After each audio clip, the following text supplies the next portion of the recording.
Mary, you're the secretary of the association. I am. Yes. And is the association, has it been going for long, or is it a newish association? We've been going now 4 years. It was originally started up in the Birches school. We had a meeting up there to start it off. And when we got a committee formed, then we moved down here. Okay, and why did you think there was a need for an association like this? There had been another group before us, and it had run its course and had folded up. And for a good number of years there was nothing in the area, and there was nothing being done in the area, and there was a few things happening, a few things going on that there was nobody doing nothing about. Like what? So, well, even the like of the roundabout, that was our first. Getting a new building's another one, but hopefully that's our next project. As you see, we've got the roundabout now, and so that's taken 4 years lobbying and being on it, having meetings with the council and different bodies, and they have done a good job of that, and I'm very pleased with the way that has turned out.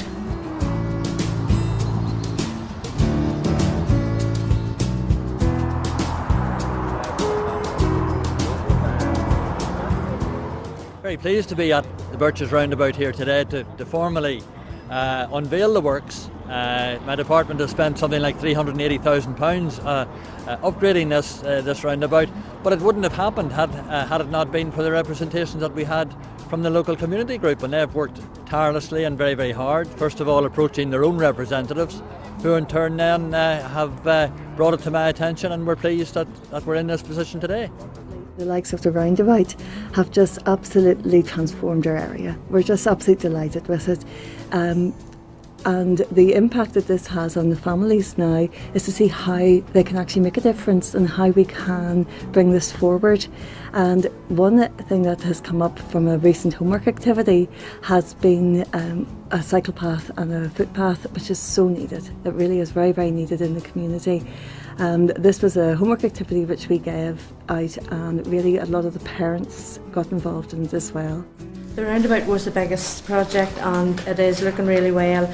Big money involved in that. So our next project, and the one we do need, is a building. We really need to build a bigger building. As you can see, this is not suitable for young people, older people. You know, it's okay for our meetings, but we really need one community building for everybody, all age groups. There's 3 eyes in it. Yeah. Yep.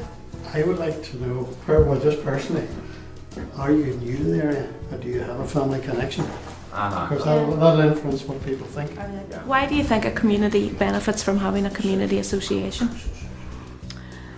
Well, it's like anything, you need a basis, and you need somewhere for people to come, to keep people in the community together, to run events. There's no halls, nothing other than you've church halls and different things, but they're affiliated with the churches. You need something for the whole community. Would you find that this brings people in then and does keep them more together? It does. Yeah. And So what sort of events do you run throughout the year? Well, we've just mostly in the summertime we would do like a treasure hunt barbecue. We have used Peatlands Park, we've used here. They've always been well attended. We get all the neighbours and that in. We've done a clean-up event round the roundabout before this had been done. 2 years back we did it, and a lot of the neighbours new people from the housing developments there came across and helped us with it. And it was good to see local people interested, and it keeps them all together and they get to know each other. Yeah. And do you think it helps with young people in the area, that it keeps them integrated into the community? Very much. Yeah. So would there be young farmers and that kind of thing around? No, that is something we've been asked. We've been asked about that different times. So hopefully there's not a local young farmers in the area at all. So hopefully we maybe could get that going. We have been asked about that. We can decide all that later if we can get to the questions then at the minute. Mm-hmm. So what's the first one? If you're not going to look at age and household and all that stuff, what improvements do you want to see in your area? Like in the area. Edith, you run the Cosy Club. That's right. And would you tell me a wee bit about that? Well, it began back in the millennium, whenever I was in the old Birches Community Association, and they decided that they would try and make a quilt along with 7 other groups, and it started from there. The ladies enjoyed it so much that they asked, could we continue to meet every week? 8 years ago we developed into a daycare centre with Lough Shore Care Partnership, and we have 34 in the mornings here, and 8 volunteers come in of our local girls and help with the meal. We have a meal served up at 12:30, which is subsidised by the Trust. At the moment we're doing painting on stones. We have a tutor, Bruce White, come along and teach them how to paint on the stones, and then each member takes these home.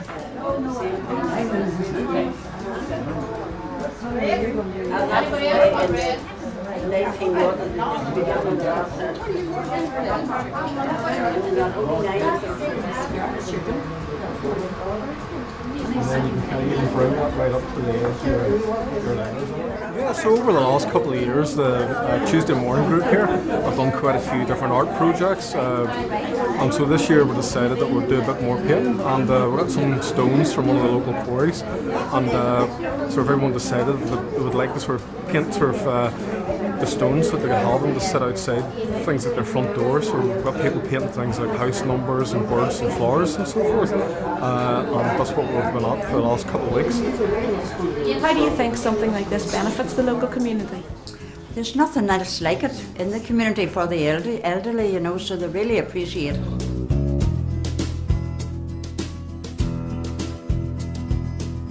The Birches area is a very closely linked community.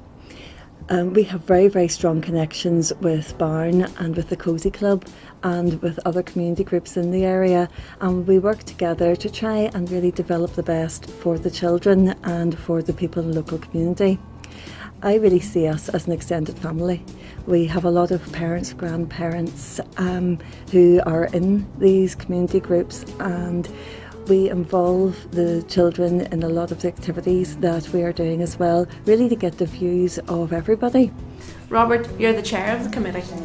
So if you tell me just a wee bit about some of the things that you've been doing maybe in connection with the local school. Well, over this past few years we've been trying to lobby with the for roads, because the principal would very much like to have a set of traffic lights or some kind of safety issues around the school, because there's no speed limit and there's no good footpaths to join both the playgroup and the school up. And when it comes to cycle proficiency and days like that, the children actually have to get the bicycles brought to school in the cars, and it's rather stupid looking for an area where you're actually trying to be green to have 40 cars driving children to school on a school morning and actually making a bigger hazard as opposed to a lesser hazard. Community day down here, and invite all the community groups to help us clear up the litter in the area, and then have a community pre-burger, etc. for them. A bit of celebration afterwards. And have a bit of a thing afterwards. That would be a good way of liaising or meeting with them at that stage too. So we'd need to bring that in at. Getting to know you, Dave. I get them to know you. Yeah. Do a bit of work at the same time. I think the big picture is called networking. Keith, you're new to the committee, Indeed. and what on earth made you volunteer to be on the committee? Well, I think it's important that everybody does and contributes. You're part of a community. At different stages in your life, you take and you give. And my circumstances now, with being partly retired, I have a bit of time and energy, hopefully, to be able to give and contribute something to the local community. Okay. There is a great range of things here, but there could be so much more. It's like there's a foundation, great foundation here. What sort of things do we have already? Well, I know, speaking personally from my own family, all the various school events and societies and things the kids have been involved in. And your family have come up through those? They've all come up through those, and now I'm dealing with grandchildren who I mind on a couple of days a week and so on. They will be looking to avail of these things, and it's about time I did a bit of contributing towards this. Yeah. So what sort of things will you be looking for in the future then for the community? Well, just thinking of looking after children today, or looking after grandchildren today there, between myself and my wife, we mind children 5 days a week. I have 4 kids of my own. Places to take them. One thing lacking certainly in this local area are play areas for children. I worked at the local park in Peatlands. I was developed Peatlands for the last 35 years. But one thing I was never able to do was never convince my department I worked for to actually do more things for children in terms of play equipment and that sort of stuff. So that's certainly one thing I'd like to see, and I know my own grandchildren would avail of it. If you'd like a wee news sheet about who we are, what we have done, what we've achieved so far. Well, what we wanted to do was the village plan booklet. Did we get any further, first of all? No, I'll try for that tomorrow. Tuesday night we had the wee village plan brochure that was put together after the meeting in the Birches school. So we thought if we had one of those to bring with us to the doors, you can leave one with each household. You have a neighbourhood watch system in place? We have 7 neighbourhood watch. That is one of our initial projects we facilitated. Well, I'm the local neighbourhood watch coordinator. My name is Lucas Fogan, and I'm responsible for the neighbourhood watch in and around the Gall Rock area of the Birches. This consists of the entire Gall Rock, and what we have established is signs which have been erected throughout the area to ensure that anybody that would enter into our area with maybe ill intent would realise that there's people, local neighbours, coming together, keeping an eye on each other's property and keeping an eye on the area to safeguard us from any intrusion or from any misdemeanors which could be carried out in the area. People feel more comfortable because they do know that their neighbours are watching out for them now.